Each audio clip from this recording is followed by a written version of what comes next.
Hello everyone, আমি চান্দ্রিকা। আজ আবারও চলে এসেছি একটা নতুন ভূতের গল্প নিয়ে আপনাদের সবার প্রিয় চ্যানেল গল্পের সন্ধানে। আজকে গল্পের সন্ধানে রিপ্রেজেন্ট করতে চলেছি একটা নতুন ভূতের গল্প, জোকাবুড়ির গল্প। আজকের বিশেষ নিবেদন জোকাবুড়ি। এই জোকাবুড়ি হলো গ্রাম বাংলার একজন ভূত, যাকে আমরা চিনে থাকি ভালো ভূত নামে।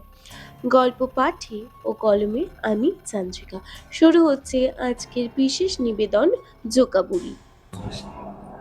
অরিত্র আজ ওর মায়ের কাছে খুব বায়না ধরেছে। এই বায়না ধরার কারণ হলো আজ তাকে রাতে ভূতের গল্প বলে ঘুম পাড়াতে হবে।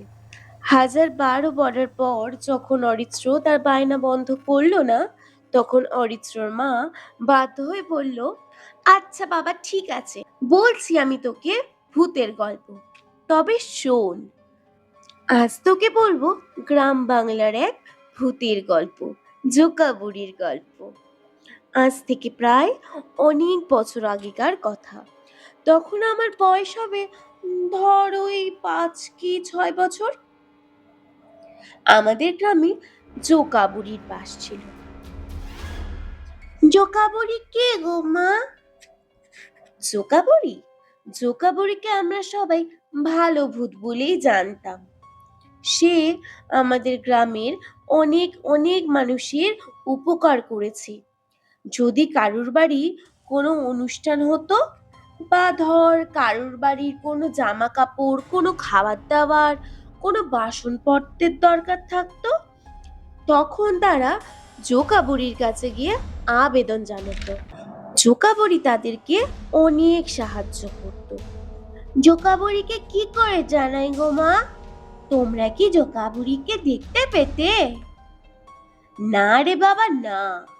জোকাবুড়িকে কেউ কোনো দিন দেখেনি, কিন্তু জোকাবুড়ির থেকে সাহায্য সকলেই পেয়েছে। জোকাবুড়ি আমাদের পাড়ার পুকুরেই থাকতো। যখন কারোর বাড়িতে অনুষ্ঠান হতো, ওই যে বললাম না, খাবার দাবার, বাসনপত্র, জিনিসপত্র যদি লাগতো, তখন তারা কি করতো বলতো? কি করতো গো মা? তখন তারা জোকাবুড়িকে একটা সাদা কাগজে তাদের কি কি জিনিস দরকার সেইগুলো সব একটা লিস্ট করে দিয়ে আসতো সেই আমাদের পাড়ার পুকুরে। পরের দিন ভোরবেলা গিয়ে জোকাবুড়ির দেওয়া জিনিস আবার নিয়ে আসতে হতো। পরের দিন সকালে গিয়ে সবাই দেখতো যে যা চেয়েছে জোকাবুড়ি তাই রেখে দিয়েছে। কিন্তু যদি জোকাবুড়ি বাসনপত্র দিত, তাহলে জোকাবুড়িকে সেই বাসনপত্র গুনে গুনে ফেরত দিতে হতো। মানে ধর, যদি জোকাবুড়ি তোকে 20টা বাসন দেয়, তোকে 20টাই বাসন দিতে হবে। তুই একটা বাসনও নিজের কাছে রাখতে পারবি না। কিন্তু যদি তুই ধর, তোকে জোকাবুড়ি খাবার দিল, জামা কাপড় দিল, ওইগুলো আর জোকাবুড়ি ফেরত নেয় না। তবে শোন, এরপর ঘটে গেল একটা খুব খারাপ ঘটনা। কি এমন খারাপ ঘটনা ঘটেছিল গো মা? আমাদের পাড়ার একজন জোকাবুড়ির কাছ থেকে তার মেয়ের বিয়ের জন্য বাসন কোসন চেয়েছিল। জোকাবুড়ির একটা নিয়ম ছিল, ওই যে বললাম, যা জিনিস দেবে, মানে বাসন কোসন যা দেবে সেইগুলোই ফেরত দিয়ে আসতে হবে, একটা কম দিলেও চলবে না। কিন্তু রমার মা কি করেছিল জানিস? কি করেছিল গো? রমার মা কিছু বাসন চুরি করেছিল রে।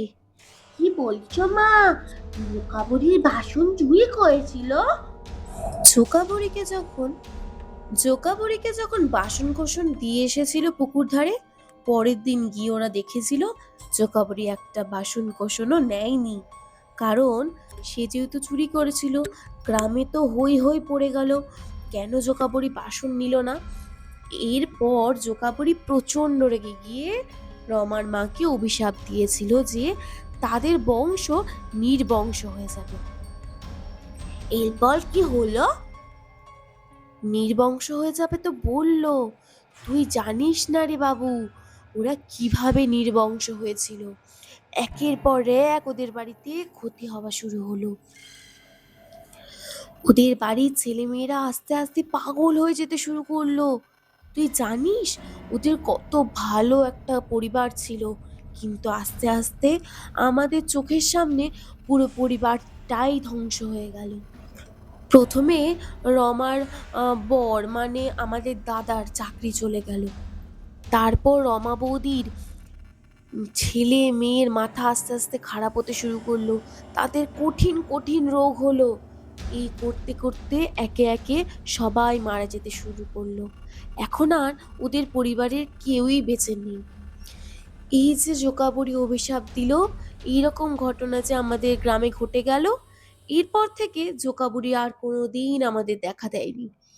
কত কারুর বিয়ে হয়েছে, কত কারোর এই জিনিসপত্রের জন্য বিয়ে ভেঙে গেছে, কত কেউ খেতে পারেনি, কিন্তু জোকাবুড়ি আর আমাদের গায়ে ফিরে আসেনি। তার অপমানে লেগেছিল সেটা, সে অভিশাপ দিয়ে গেছিল রমাদের, আর সেই দিনই আমাদের গ্রাম ছেড়ে সে চলে গেছিল। আমরা একটা ভালো ভূতকে হারিয়ে ফেলেছিলাম চিরকালের জন্য। তাহলে তো মা, এটা করা ঠিক হয়নি ওই রমা আন্টির।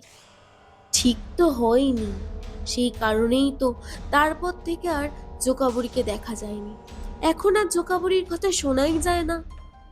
এটা গ্রাম বাংলার এক অতি প্রাচীন ভূতের গল্প হয়ে রয়ে গেল। তাহলে এখান থেকে তুই কি শিখলি বলতো বাবু?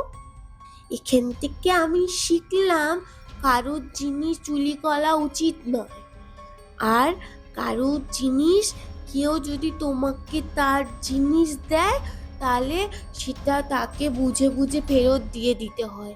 কারোর জিনিস রাখতে নেই যদি সে না বলে। হ্যাঁ, একদম ঠিক বুঝেছিস তুই। কারোর জিনিস না বলে নিতে নেই, তবে সেটাকে চুরি করা বলে। এটা একটা অন্যায় কাজ। আজ এখানেই শেষ হলো আমাদের গ্রাম বাংলার অতি প্রাচীন এক ভূতের গল্প, জোকাবুড়ির গল্প। গল্পটি যদি ভালো লেগে থাকে তবে অবশ্যই আমার চ্যানেলটিকে সাবস্ক্রাইব করবেন, পাশে থাকা বেল আইকনটি ক্লিক করবেন যাতে প্রচুর প্রচুর আমরা নিত্য নতুন গল্প আপনাদের সামনে উপস্থাপন করতে পারি। লাইক ও কমেন্টের মাধ্যমে জানাবেন আমাদের গল্পটি কেমন লাগলো। ভালো থাকবেন, সুস্থ থাকবেন, দেখা হচ্ছে পরের এপিসোডে।